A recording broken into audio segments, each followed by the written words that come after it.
Break के बाद आपका एक बार फिर स्वागत है। हम हैं मेवाड़ के सबसे अहम शहर उदयपुर में, जो फतेह सागर झील पर हम लोग बहुत ठंडी हवा में गर्म राजनीतिक मिजाज के साथ कर रहे हैं दिल्ली चलो, जिसका मतलब है चुप्पी तोड़ो हल्ला बोलो। यानी कि राजनेताओं से सवाल कीजिए कि उनकी जिम्मेदारी क्या है, उन्होंने अब तक क्या किया और वो क्या करना चाहते हैं। जी कपिल। मैं रंजीत जी आपसे एक क्वेश्चन करना चाहता हूँ।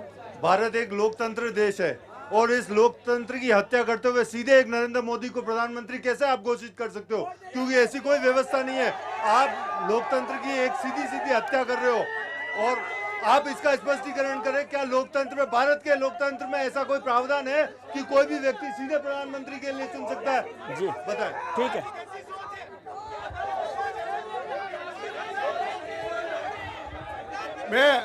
मैं मनीष जी से ये कहना चाहता हूँ कि जब पिछले 50 साल तक कांग्रेस चुनाव लड़ रही थी, जब राजीव गांधी के नाम पे लड़ रही थी, जब इंदिरा गांधी पे नाम, जब लोकतंत्र की हत्या नहीं थी, तब लोकतंत्र की हत्या नहीं थी। मैं एक क्वेश्चन दिनेश जी से पूछना चाहता हूँ। पहले तो दिनेश जी आए कहाँ से हैं? सेकेंडरी मेरा क्वेश्चन ये है, पासपोर्ट कार्यालय उदयपुर में था, वो पासपोर्ट कार्यालय उदयपुर से बाहर क्यों चला गया, वहाँ भी जोधपुर क्यों चला गया? तीसरा क्वेश्चन मैं ये पूछना, बहुत है, एक सवाल बहुत है कि जो अहमदाबाद अमान परिवर्तन है उसमें केवल पत्थर लगा है, इसके अलावा कुछ भी नहीं लगा। चौथा क्वेश्चन मेरा ये है, बस बहुत है, एक और सारे सवाल उन्हीं को नहीं पूछने। मैं ये क्वेश्चन पूछना चाहता हूँ कि हमारे जो पुराने सांसद थे और दयाराम जी परमार थे, जनजाति विश्वविद्यालय कब से सैंक्शन हो चुका था, वो अपनी वोट बैंक की राजनीति की वजह से कभी खेरवाड़ा ले जाते, कभी उदयपुर लाते, कभी पत्थर का इनॉग्रेशन खेरवाड़ा में करते, कभी उदयपुर करते, तो आज भी वो जनजाति विश्वविद्यालय एक कमरे में चल रहा है। मैं माननीय यादव साहब से पूछना चाहता हूँ कि उदयपुर B2 अभी तक घोषित क्यों नहीं हुआ, जबकि पिछले कई वर्षों से इसके लिए आंदोलन हो रहा है और मांग की जा रही है, लेकिन अभी तक B2 घोषित नहीं किया गया। जी ना हाईकोर्ट बेंच के लिए सिर्फ हमें आश्वासन दिया जाता है, हाईकोर्ट बेंच क्यों नहीं हुआ? जी अलका।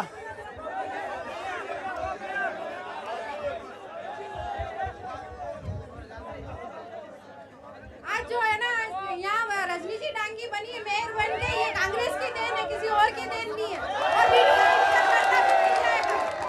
कांग्रेस हमेशा तुम्हारे जैसे नहीं कि ऐसे है ना महिलाओं के ऊपर अत्याचार करते हैं। जिनेंद्र शास्त्री जैसे पदाधिकारी को यहाँ आगे खड़ा करके हमारी पार्टी में अगर महिला पर अत्याचार होता है तो उसको पार्टी से निष्कासित कर देते हैं, तुरंत इस्तीफा देते हैं।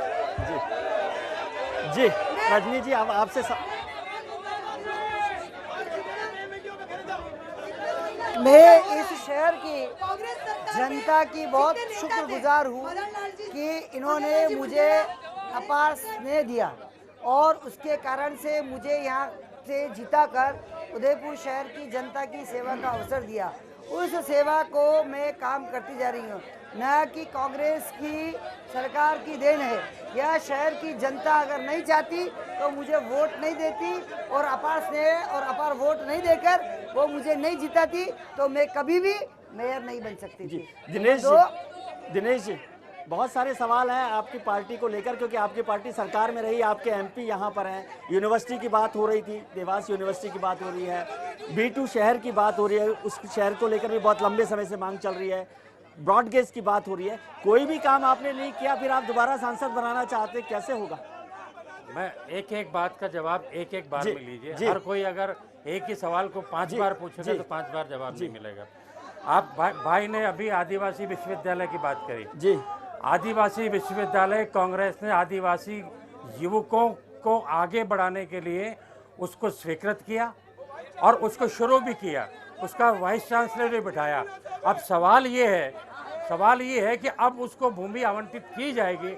अब इस वक्त गेंद आपके पाले में है, आप उसको खेरवाड़ा में आवंटित करेंगे, उदयपुर में आवंटित करें, कहीं भी आवंटित करें, हमने तो उसको मंजूर कर दिया। जी रजनी जी, कहाँ पर आवंटित होगा वो विश्वविद्यालय? निश्चित रूप से उदयपुर में आवंटित करना चाहिए और चूंकि सरकार ने ये पहले लिया है, एक कमरा जो दिया है, एक कमरा वो उदयपुर के अंदर है और इसीलिए उदयपुर में जाएगा। इस प्रश्न पर लीलाराम जी शायद ज्यादा प्रकाश डाल सकते हैं। मैं एक आम आदमी की बात सुन लीजिए, आपके सब प्रश्नों का उत्तर, और ये है कि उदयपुर यूनिवर्सिटी जो जनजाति यूनिवर्सिटी है वो दयाराम परमार जनजाति मंत्री ने खैरवाड़ा में खोलने की मांग की थी, लेकिन कांग्रेस ने आज तक नहीं सुना, जिसकी वजह से और जो जमीन उदयपुर में दी है वो टीएसपी एरिया में नहीं है, वो हमारे वहां पर है। और एक प्रश्न और कहना चाहता हूँ, युवाओं को आम आदमी पार्टी 25 साल से घटाकर 21 वर्ष के ऊपर युवाओं को चुनाव में लड़ने का आम आदमी पार्टी अपने घोषणा पत्र में जारी कर चुकी है। और उदयपुर यूनिवर्सिटी में जिस तरह से जो कर रहा है, आदिवासी को गुमराह करने की बात नहीं की जाए। एक Congress tribal university tribal area में भी नहीं रख सकी, वो ट्राइबल आदिवासी के लिए क्या करेगा? गुमराह करना बंद करिए। के बाद उदयपुर अब एक एजुकेशनल हब के रूप में और वो ट्राइबल एरिया में नहीं है। ये आज हमें फक्र है, यहाँ पर 5 यूनिवर्सिटी ऑलरेडी है। जरूरत है ये ट्राइबल यूनिवर्सिटी जल्द से जल्द उदयपुर में खुले, इसका विस्तार हो, करने से काम नहीं चलेगा। बड़ा आकार ले, युवाओं की मांग पूरी होनी चाहिए और ये ट्राइबल यूनिवर्सिटी जल्द से जल्द उदयपुर में खुले। ये लोकसभा का चुनाव है, इस चुनाव में महंगाई, भ्रष्टाचार, रोजगार बात होनी चाहिए, रोजगार। लेकिन आप देखिए दोनों पार्टी के नेता इन सवालों से जवाब देने के लिए कन्नी काट रहे हैं, और कोई भी सवाल जनता कर रही है इस मुद्दे पे तो ये एक तो मोदी बोल रहे हैं, एक राहुल बोल रहे हैं। इसका मतलब मैं ये कहना चाहता हूँ कि जब आपकी नीतियों में, आपके चरित्र में कोई बात नहीं होती है तो एक व्यक्ति को खुदा से ऊपर उठा के आप उससे वोट मांगना चाहते हो। ये देश और लोकतंत्र दोनों के लिए खतरा है, और जनता को नीतियों के आधार पर अपने वोट को तय करना चाहिए। तो गुमराह कर रही है, नहीं चलेगा। ये आम आदमी अब खड़ा होकर बोलेगा, अपना काम करेगा। यादव जी से पूछना चाहते हैं, पासपोर्ट कार्ड यहाँ से जोधपुर क्यों गया जब इनकी सरकार थी, और अभी तक B2 का कोई उन्होंने जवाब नहीं दिया। जी सवाल 5 बार पूछा गया। ठीक है उसका जवाब जी। पूछना चाहती हूँ कि अगर आप मोदी सरकार और मोदी की वो कर रहे हो, क्या आपको पूरा यकीन है कि वो जीत के आएंगे? मोदी इतना यकीन, इसलिए उस जगह से चुनाव लड़ते हैं, कहीं इस जगह से हार गया तो उस जगह से। और दूसरी बात मैं मोदी साहब से पूछना चाहती हूँ कि आप किस हक से अल्पसंख्यक वालों के वोट मांगते हैं? आपको गुजरात के दंगे के लिए माफी मांगनी होगी। जी मेरा प्रश्न है, कांग्रेस के प्रत्याशी जो यहाँ रघुवीर मीणा रहे हुए हैं, 5 सालों में एक भी बार उदयपुर के लिए संसद में बोले हो तो बताएं। उदयपुर के लिए बोर्ड ग्रेज किसी भी के लिए एक रुपए भी नहीं बोल पाए। अहमदाबाद आमान परिवर्तन 8 दिन तक नहीं कर पाए। व्यापारियों का अहित हुआ है, इस कांग्रेस की सरकार ने व्यापारियों का हित किया है। और इस कांग्रेस की सरकार ने देश में जितना भ्रष्टाचार हुआ है, 10 साल में जितना भ्रष्टाचार हुआ है, आजादी के बाद नहीं हुआ होगा।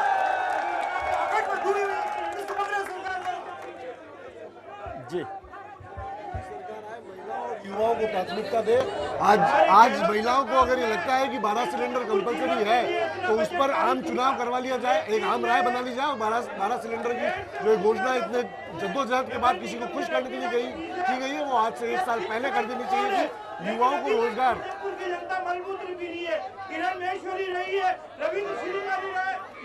हम नदी नालों से उठकर भी सोचें, उदयपुर की जनता आज उदयपुर क्यों पी रहा जी। रजनी जी आप कुछ बोलना चाहेंगी, क्योंकि जैसे सूर्य प्रकाश जी भी कह रहे हैं कि जो मेन इशू है, सिंघवी जी ने भी जिस बात का जिक्र किया, भ्रष्टाचार को लेकर बड़ी बड़ी बातें होती है, लेकिन कोई पार्टी उसको बड़े एजेंडा के तौर पे, हमने बीजेपी का घोषणा पत्र देखा, उसमें भ्रष्टाचार को लेकर कोई लगातार उसके रॉबर्ट वाड्रा की बात कर रहे हैं, भ्रष्टाचार। लेकिन भ्रष्टाचार के जमीनें दी है उन्होंने कोड़े के दाम पे कांग्रेस सरकार ने। 4 महीने होने आए, इन्होंने कोई जांच नहीं की, कोई FIR दर्ज नहीं कराई। कराते ये केवल हवाई फायर कर रही है वोट के लिए। जी रजनी जी निश्चित रूप से राजेश जी, आप जो चीज़ कह रहे हो कि बार बार भ्रष्टाचार की जहाँ तक हम बात करते हैं, इस देश के अंदर भ्रष्टाचार नहीं होना चाहिए, राजनीति में पारदर्शिता होनी चाहिए, ईमानदार राजनीति होना चाहिए। और जो भ्रष्टाचारी है उनको तत्काल प्रभाव से कुर्सी से हटा देना चाहिए। मैं स्वयं मानती हूँ। और आज 15 साल हो गए मोदी जी को गुजरात के अंदर राज करते हुए, एक भी भ्रष्टाचार का आरोप उनके ऊपर नहीं लगा है।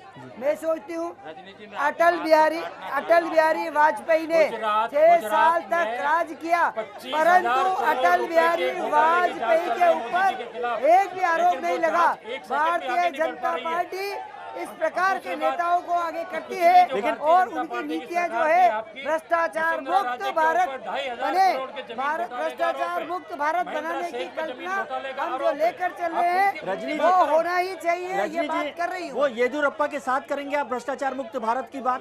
बिल्कुल, भ्रष्टाचार मुक्त भारत की बात हम करेंगे, येदियुरप्पा के साथ करेंगे। हजारों करोड़, चलो मैं ये कहती हूँ कांग्रेस के शासन में कितनी बिंदियां लगाई जाए उतने हजारों करोड़ जो हम गिन नहीं सकते हैं, उतना भ्रष्टाचार इस देश के अंदर हुआ है। शुरू से लेकर देखिए यह जो चीज कह रही हूँ मैं, भ्रष्टाचार कांग्रेस के शासन के ऊपर इतना भ्रष्टाचार हुआ है, उस भ्रष्टाचार को मुक्त किया जाए।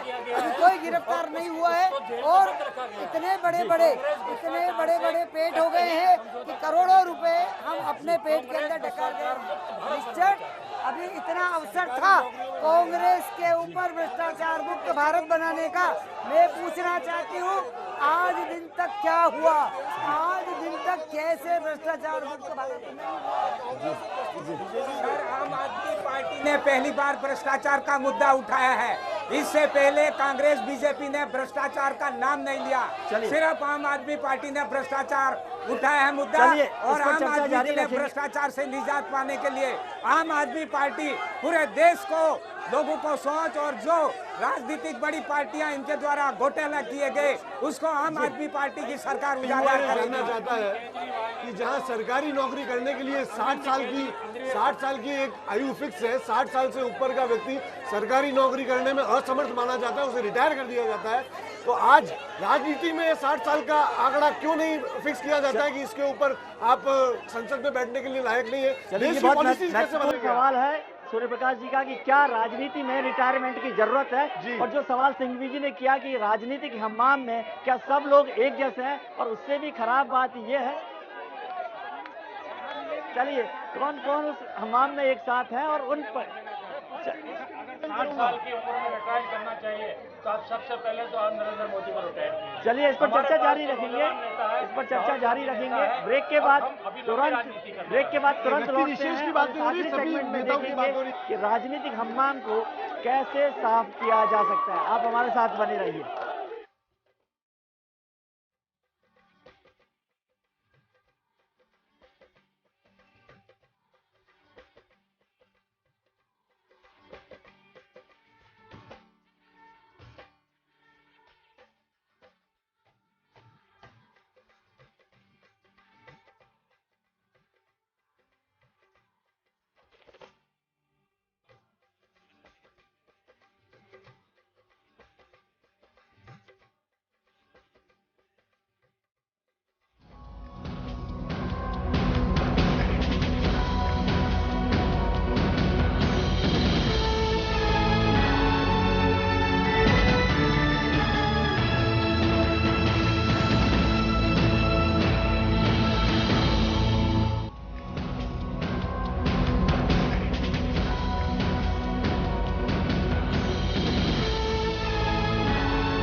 ब्रेक के बाद आपका एक बार फिर स्वागत है। हम हैं उदयपुर में, झीलों के शहर उदयपुर में, जिसे मेवाड़ का सबसे अहम शहर माना जाता है और कहा जाता है कि जो मेवाड़ जीत लेगा उसके विजय रथ को राजस्थान में रोकना बहुत मुश्किल काम होगा। तो झीलों के शहर में हम फतेह सागर झील के बहुत खूबसूरत माहौल में यहाँ मौजूद हैं और बहुत ही खूबसूरत जनता और टैलेंटेड पैनल हमारे साथ है।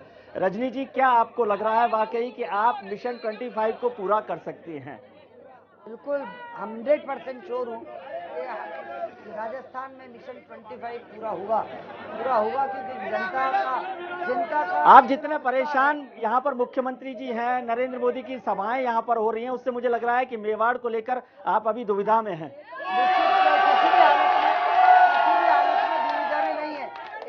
नए राजनेता का आना क्या आपको परेशानी का सबब अगर लगता है तो उसके पहले 10 तारीख को राहुल गांधी उदयपुर क्यों आ रहे हैं? क्या वो परेशान है? मैं आप ही से प्रश्न पूछना चाहती हूँ, मेरे भाई साहब से प्रश्न पूछना चाहती हूँ कि क्यों कांग्रेस पार्टी परेशान है कि उनको राहुल गांधी को यहाँ बुलाना पड़ रहा है? नरेंद्र जी मोदी बेणेश्वर में आ रहे हैं, वहाँ उदयपुर नहीं आ रहे हैं। दिनेश जी, एक सवाल है कि अभी जब विधानसभा चुनाव हुए तो रघुवीर मीना जो आपके कैंडिडेट हैं, उनकी धर्मपत्नी यहाँ पर सलूमर से चुनाव लड़ रही थी। इस इलाके में सबसे ज्यादा वोटों से वे हारी हैं, तो ये क्या नतीजा आपको नहीं बताता है विधानसभा का चुनाव? मैंने आपको पहले भी कहा कि लोकसभा का चुनाव और विधानसभा का चुनाव दोनों चुनाव में अंतर होता है जी। विधानसभा का चुनाव स्थानीय मुद्दों पर अधिक होता है जी। और लोकसभा का जो चुनाव है वो राष्ट्रीय और अंतर्राष्ट्रीय मुद्दों के ऊपर होता है जी। और मैं आपको कहना चाहता हूँ कि आप मेवाड़ की बात ना करें जी। मैं पूरे राजस्थान की बात करना चाहता हूँ। राजस्थान सांप्रदायिक सद्भाव में रहने वाला प्रदेश है और यहाँ पर जिस तरह से भारतीय जनता पार्टी सांप्रदायिकता फैला करके सांप्रदायिक चेहरों को आगे ला करके और हिंदू मुसलमान की बात करके और चुनाव जीतना चाहती है, ये संभव नहीं है। कांग्रेस जैसी उदारवादी पार्टी जो गरीबों के लिए काम करती है, जो आदिवासियों के लिए काम करती है, जो नौजवानों के लिए काम करती है, जो आम आवाम के जन कल्याण की बात करती है, मुझे भरोसा है कि मतदाता उस पर ये भरोसा करेंगे। और आपको मैं दावे से कह सकता हूँ कि हम लोग 25 में से 15 से ज्यादा सीट जीतने जा रहे हैं। क्या बताओ? मैंने ये चीज बहुत पहले क्लियर कर दी थी कि मेवाड़ में सांप्रदायिकता न कभी रही है, न कभी है और न कभी रहेगी। आज हम यहाँ हिंदू और मुसलमान साथ में बैठ के बातें करते हैं, चाय पीते हैं और महाराणा प्रताप की सेना में मैंने जैसा बताया हकीम का सूरी खुद मौजूद थे। तो यहाँ पर सांप्रदायिकता के नाम पर कोई भी कुछ नहीं कर सकता। राष्ट्रीय मुद्दों पर सभी पार्टियों को एक होकर बात करनी होगी। पैनल ऐसा होना चाहिए राष्ट्रीय स्तर पर जहां पर मोदी जी ने अपनी बात कहे, जहां उनका अगर उनमें कोई अच्छी बात है तो देश उनको सुने, वो उनकी भी योजना इंप्लीमेंट हो। और अगर राहुल गांधी भी अगर युवाओं के लिए कुछ करना चाहते हैं तो मोदी जी के साथ कंधे से कंधा मिलाकर चले। मैं ये कहना चाहूंगा कि इस लोकसभा चुनाव में जो जनता वोट को तय करे वो इस बात को देखकर तय करे कि वास्तव में जनता के हितों के लिए संघर्ष कौन करता है। मैं ये दावे के साथ और गर्व के साथ कह सकता हूँ कि कम्युनिस्ट पार्टियों का ये इतिहास है कि वो लगातार जनता के हितों के लिए संघर्ष करती रही है और उनकी ईमानदारी। लेकिन सिंघवी जी, जनता क्यों नहीं समझ रही है आपके संघर्ष को? ये भ्रम फैला रहे हैं। एक झूठ को 100 बार बोलो तो सच लगने लगता है और इसीलिए वो जनता और जो बड़े बड़े कॉर्पोरेट घराने हैं वो इनको बढ़ाने में लगे हुए हैं, जिससे उनकी लूट की जो नीतियां हैं वो तेजी से आगे लागू हो सके। और अब इनके चुनाव घोषणा पत्र में स्वर्ग को धरती पर उतार दी। ये कहना चाहता हूँ ये भी प्रावधान होना चाहिए इस देश में कि जो घोषणा पत्र में इस टाइम पर ये हम चीजें लागू करेंगे, अगर लागू नहीं करेंगे तो उनके खिलाफ मुकदमा दर्ज होना चाहिए, FIR दर्ज होनी चाहिए जी। जेल में भेजना चाहिए। एक सवाल ले लेते जी, बोलिए। आने वाले चोर जाने वाली भी चोर भूल जाती है जी। मेरा क्वेश्चन है चलो भाई, भले ही सरकार कांग्रेस की थी, आज के युवा भले ही कितनी डिग्रियां लेके घूमे MBA इंजीनियरिंग, लेकिन आप भी जॉब नहीं लग रही है। आखिर क्या कारण है? करोड़ों युवा बेरोजगार घूम रहे, क्या कारण है इसके पीछे? जी बस जी राजू जी। बहन की बात का जवाब देना चाहूँगा जी, जिसने कहा है कि रोजगार की बात, मैं भाई सवाल का ये बात का भी जवाब देना चाह रहा हूँ जी। मैं आपको निवेदन करना चाहता हूँ कि जो इंडस्ट्रियल कॉरिडोर जो मुंबई से लेकर दिल्ली तक बन रहा है, जो दुनिया का सबसे बड़ा इंडस्ट्रियल कॉरिडोर है, वो चित्तौड़ और उदयपुर के बीच से निकल रहा है। और आने वाले ये कांग्रेस की देन है और कांग्रेस का जो औद्योगिक विकास के लिए ये दुनिया को सबसे बड़ा तोहफा है। तो इससे जो रोजगार मिलेगा, जब इसका विकास होगा, तो आप कल्पना कीजिए कि इस क्षेत्र के ही नहीं पूरे राजस्थान के लाखों युवाओं को इससे रोजगार मिलेगा। ये कांग्रेस की देन है। राजस्थान में 40% राजस्व। अभी केसरिया मसारू की ओपरी में मजदूर हड़ताल पर बैठे हुए हैं। कांग्रेस बीजेपी के दोनों नेता नहीं देख रहे हैं। मैं सवाल उठाना चाहता हूं कि आपके मजदूर काम करता है उसके लिए मेजरमेंट बना हुआ है, जबकि अधिकारियों की तनख्वाह के लिए मेजरमेंट क्यों नहीं है? आम आदमी की बात क्यों नहीं की जा रही है? आम आदमी तो बात ही मत छोड़ो यार जी। आप तो 49 दिन में सरकार छोड़ के चले गए, अब क्या बात कर रहे हैं? राहुल जिंदाबाद, मोदी जिंदाबाद। अरविंद केजरीवाल ने सबसे बड़ा राजनीतिक भ्रष्टाचार किया है।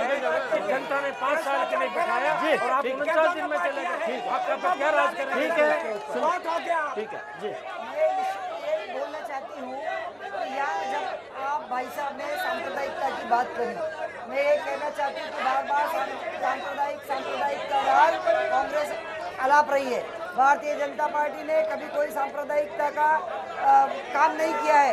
वह चाहे हिंदू हो, चाहे मुसलमान हो, सिख हो, ईसाई हो, सबको एक समान देखती है और इस देश के रहने वाला हर व्यक्ति भारतीय है, चाहे वो किसी भी धर्म संप्रदाय को मानता है, वह इस देश के अंदर रहने वाला है।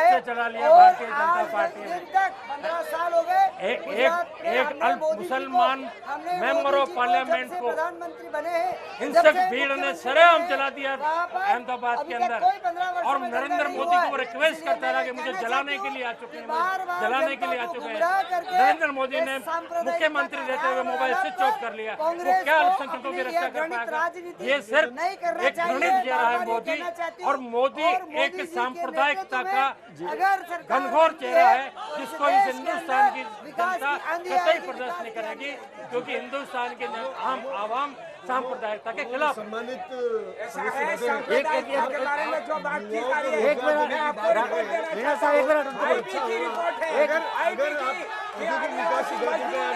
एक बार विदेशों की तर्ज पर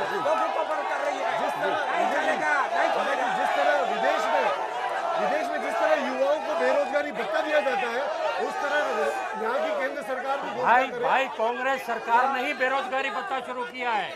अशोक गहलोत जी की सरकार ने बेरोजगारी भत्ता दिया है, ये हमने शुरुआत करी हिंदुस्तान में। बेरोजगारी क्या शब्द हमारे जहाँ चाहिए और इस देश के युवा को स्वावलंबी बनाना चाहिए। यह सरकार की नीति होनी चाहिए कि स्वावलंबी बने, किसी से भीख नहीं मांगे और इस देश का युवा आत्मस्वाभिमान के साथ जिए, यह नीति होनी चाहिए। शांति से रंजीत डांगी जी, मैं आपसे सवाल करता हूँ, विजय जी, अनिल 60 दिन का जो डॉक्यूमेंट 60 दिन का जो विजन डॉक्यूमेंट इन्होंने दिया है भारतीय जनता पार्टी ने, उसमें लिखा गया है कि हम 10 लाख युवकों को रोजगार देंगे 60 दिन के अंदर। मुझे बताइए कि आपने एक को भी रोजगार दिया हो तो मैं आज ये 60 साल के अंदर कितने युवाओं को रोजगार दिया है? 60 दिन की बात क्यों कर रहे हैं? ये कहना चाहते हैं 60 दिन की बात करने का आपको कोई अधिकार नहीं है। जी, आप तो 60 साल में तो हमने आपको इस लायक बना दिया कि आप यहाँ कुर्सी पर बैठी हुई हैं महिलाओं से हुए। क्या चल रहा है जी? हुए कांग्रेस बीजेपी के दोनों नेता नहीं देख रहे। मैं सवाल उठाना चाहता हूँ कि आपके मजदूर काम करता है उसके लिए मेजरमेंट बना हुआ है, जबकि अधिकारियों की तनख्वाह के लिए मेजरमेंट क्यों नहीं है? आम आदमी की बात क्यों नहीं की जा रही है? आम आदमी तो बात ही मत छोड़ो यार जी। आप तो 49 दिन में सरकार छोड़ के चले गए, अब क्या बात कर रहे हैं? राहुल जिंदाबाद, मोदी जिंदाबाद।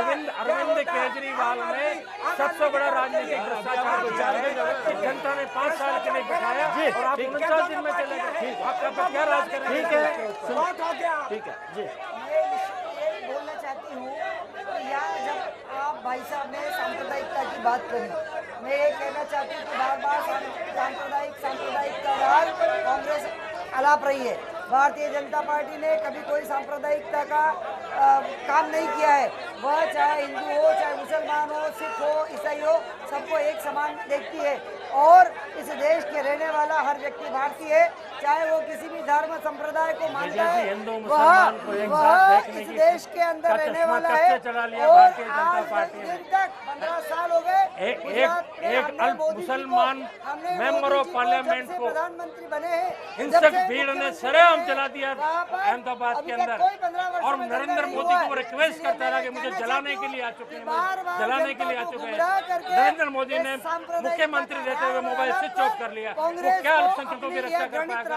ये सिर्फ एक घृणित चेहरा है मोदी, और मोदी एक सांप्रदायिकता का घनघोर चेहरा है जिसको इस हिंदुस्तान की जनता कतई बर्दाश्त नहीं करेगी, क्योंकि हिंदुस्तान के आम आवाम सांप्रदायिकता के खिलाफ। सम्मानित के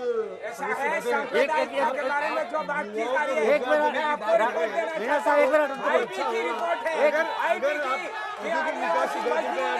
एक बात तो विदेशों की तर्ज पर